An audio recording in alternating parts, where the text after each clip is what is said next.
Paul, before we get started, I think people probably don't have a real good idea that you wear many hats at William Jewell, and you're a Jewell graduate also. But can you talk a little bit about your job responsibilities? First of all, I'm glad I wear a hat because I'm bald, no, I'm kidding.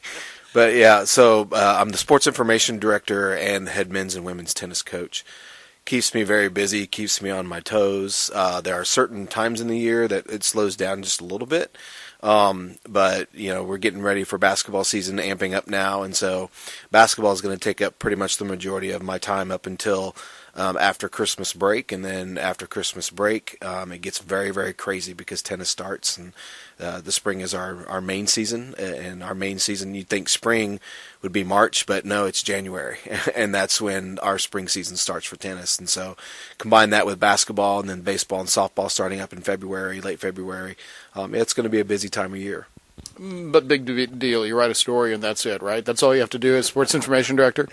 I wish it were that easy. So the sports information piece is pretty complex. We're in charge not only of writing stories, but providing stats, getting those stats correctly up and then posted to our website, posted to the NCAA website, making sure all of our rosters are correct. Those rosters have to be correct not only on our website, but on our stat programs software program, on the NCAA website. Those rosters have to always be delivered to the opposing team that we're playing. There's quite a bit of protocol that we go through for every game when it comes to stats and stories. Our conference, I forgot about the conference. The conference has all of that as well, and so quite a bit involved when it comes to sports information and each game. So as we air this tonight, we're playing a single basketball game against Missouri Western. What's your day like today? I know you're not coaching right at the moment, so let's just focus on SID. What do you do? How do you do it? Well, and actually it starts before today. Like this past week, I worked all week on our game notes that are going to be on our website. Normally, it will take me about an hour or so per game to update those game notes. Then I have to make sure I've got Missouri Western's roster correctly. They'll send that to me. I received that, just a couple of days ago. I've got to import that roster into our stat program, and then prior till game day, I'll go down and make sure all the tables sets up, or all the setup is correct, internet is working. Also probably a couple hours before the game, I'll test our live stats to make sure our live stats are working and our internet is working.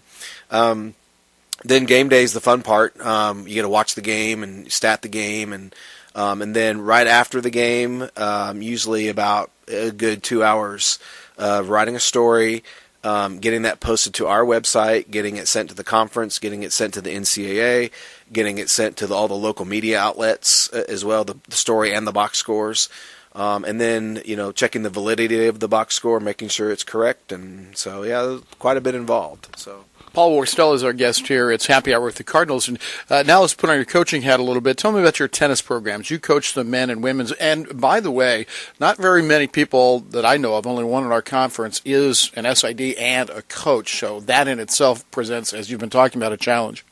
Yeah, the big words for me is time management. Honestly, there's so many nights when I'm at home, I have to do some work in order to stay up on things. And so I really have to work on managing my time. Weekends are shot for me when it comes to this time of the year, but that's okay. That's what I love, and it's my passion, and I don't mind it. But you got to know when to wear your coaching hat, and you got to know when to wear your sports information hat, and that's the big difference. Back to the coaching hat, tennis. Let's talk about that a little bit. So yeah, tennis. We'll start up in the spring.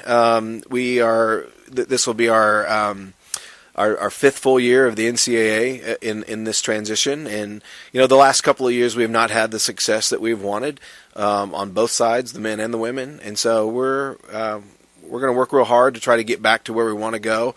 Our main goal for both teams is to qualify for the conference tournament. We've not done that since the spring of 2013. And so we're hoping to get one or both of those teams back to the conference tournament this year. You're a graduate of William Jewell. You've been around here now. I think this is your 11th year, and as a staff member, we made the move to Division II. It hasn't really gone well across the board. What do we need to do to improve things? Well, I think we need to, first off, I think the college as a whole is really working hard on trying to increase enrollment as far as the non-student athlete here at William Jewell, and I think there's a lot of good things in place to help supplement that, and I'm looking forward to Dr. Walls and her vision in helping us get a better handle on enrollment and a better handle on where we are with the non-student athlete here at Jewell. I think that will help alleviate a lot of problems.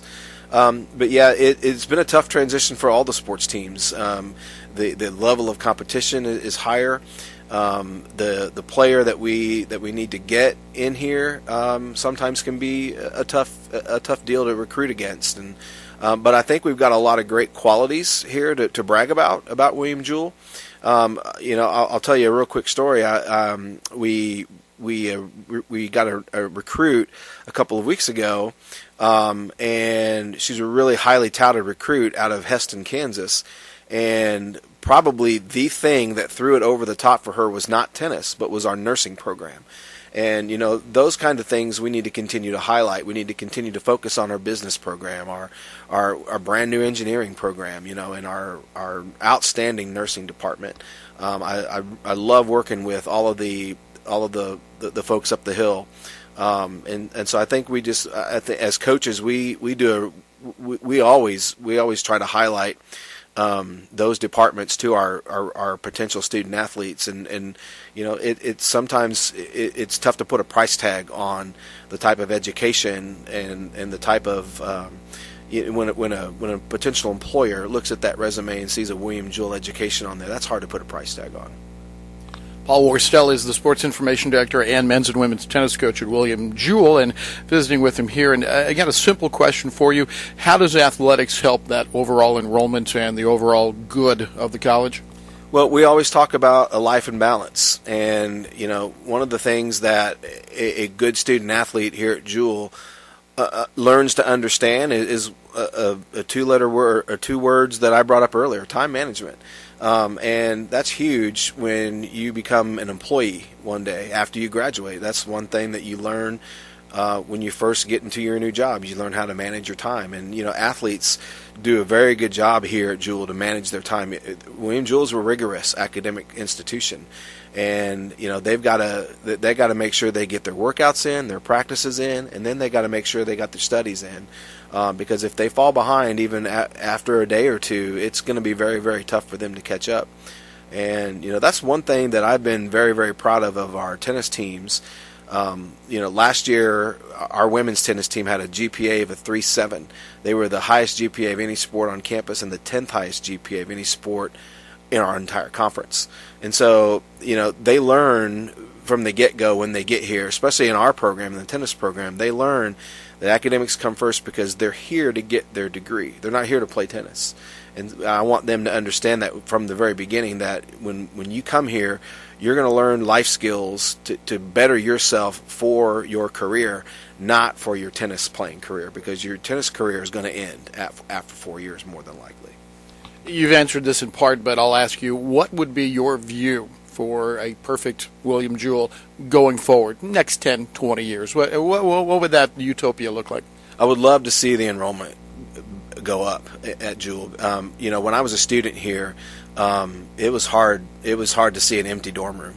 It was hard. It was full. It was packed. And so, I would love to see the enrollment go up. I would love to see the college continue its brand and marketing that brand out. And I think they're doing that right now. They're looking to kind of push reset almost with a brand new president in, and they're looking at kind of who are we, who is William Jewell, and what can we do to get that message out more. And I'm looking forward to helping see that message get out a lot more.